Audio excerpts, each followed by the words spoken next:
guys, this is Jessica. I know I'm here for another episode of What's That Sound? Drums Through the Decades. We've finally reached the 1990s, and today we're looking at Smells Like Teen Spirit by Nirvana. We're in the 1990s, technological advances are skyrocketing. We are in digital era. We are starting to get vinyl records being sold less and less and CDs coming into play.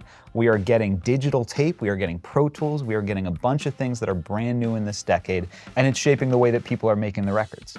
Like most decades, the early part of the 90s looked a lot like the previous decade, with pop artists and singers like Michael Jackson and Madonna still commanding the charts, but tastes were starting to change. New genres like grunge came as a rejection to some of the excesses of the 80s, and Nirvana, with their massive hit Nevermind in 1991, helped lead that movement. The drummer was Dave Grohl, the producer was Butch Vig. Let's check it out.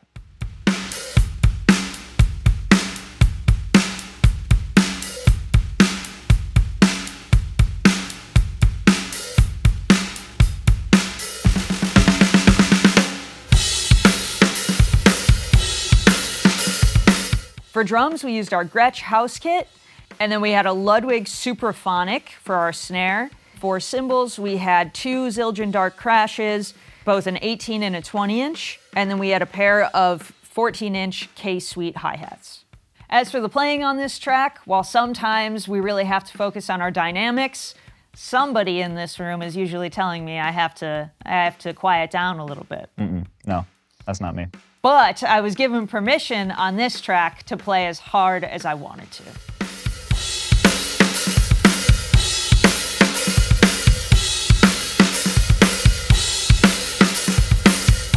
Smells Like Teen Spirit, we're in 1991, and this is kind of a changing of the guards in terms of what drums are sounding like. In the 80s, we have these very flashy sounds where the effects are really characters in the songs and they have these really effect-forward way of mixing.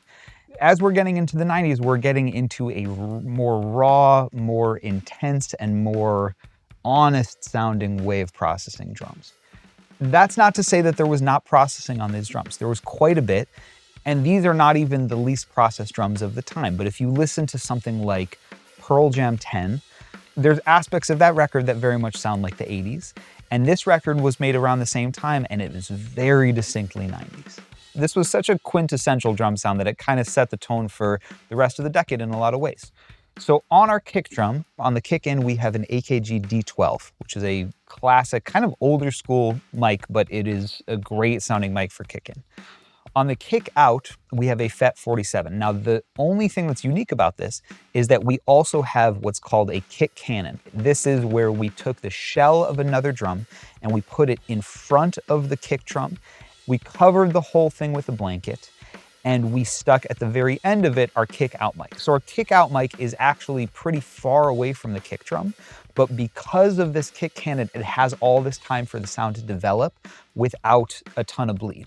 And if you're thinking in terms of kick drums, we're thinking of really low waveforms. The lower the waveform, the longer the waveform is. So when we mic it further away, we can capture frequencies that we might not be able to capture as easily really close up to the kick.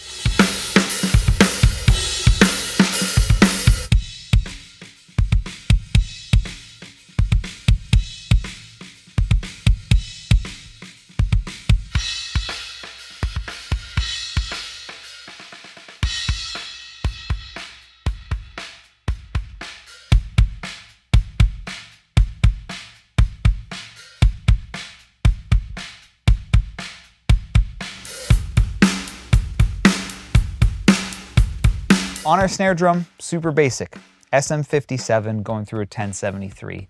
On the bottom, we are using an AKG 451. This is a condenser mic, this is a pencil condenser mic, which means that it's gonna be way more extended than a SM57, for instance. So we're using this mostly for high end. It's just a little bit of extra sizzle to brighten up the snare drum.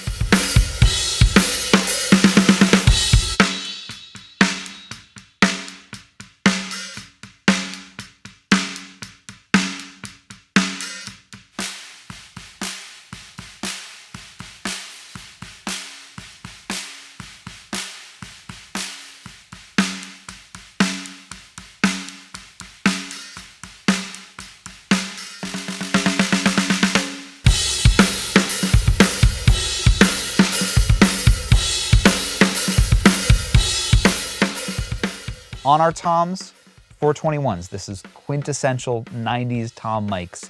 Dynamic mics, reject a lot of cymbals, really great options. On overheads, we have AKG 414s. On our rooms, we have Neumann U87s. We are using the mic shop version of this, but they are essentially these enormous tube mics, and that was really important for this sound because we wanted the rooms to be a very big part of the sound. So if we use big tube mics, we get a ton of body that we can accentuate the kick drum and accentuate the toms with.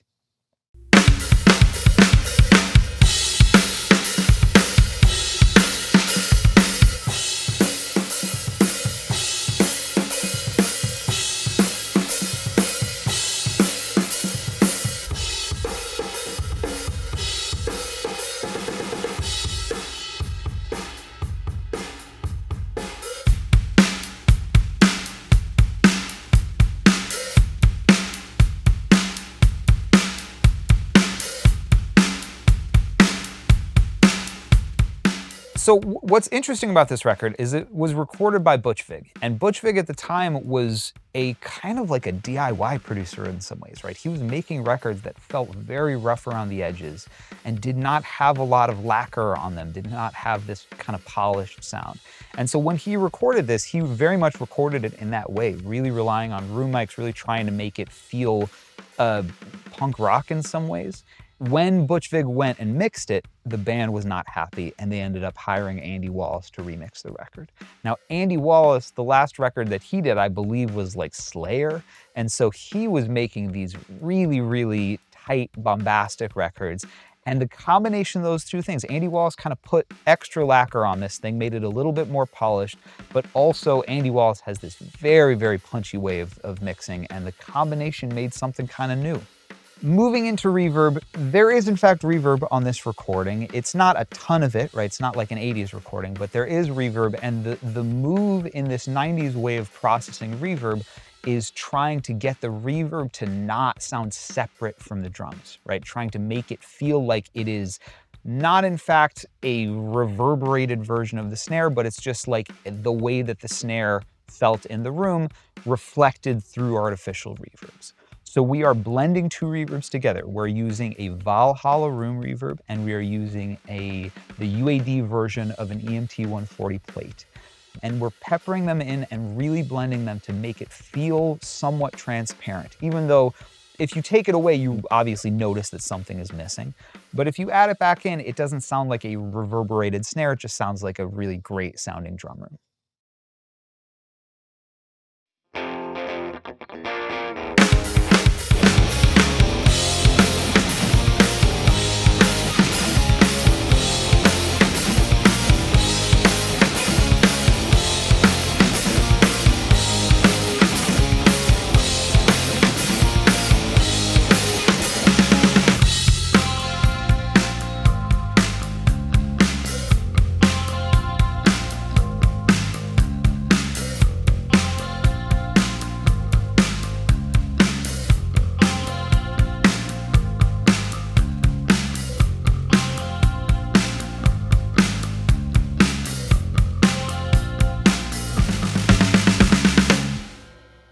As always, let us know what drum sounds you want to hear next, and we'll see you next time.